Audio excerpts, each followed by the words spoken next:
Healthy लाडू, पौष्टिक लाडू हे सर्व जवस, सनफ्लावर बिया घेतलेल्या आहेत, सीड्स,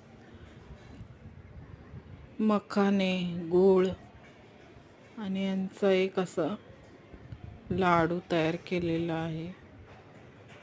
केसांसाठी खूप चांगले आहे, हाडांसाठी.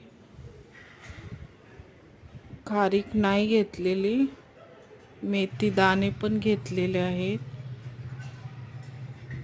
जवस हे खूप चांगलं आहे आपल्या शरीराला. आणि सूर्यफुलाच्या बिया, तीळ, मेथी दाणे हे सर्व भाजून, काजू, बदाम, ड्राय फ्रूट्स, तर हेल्थी लाडू.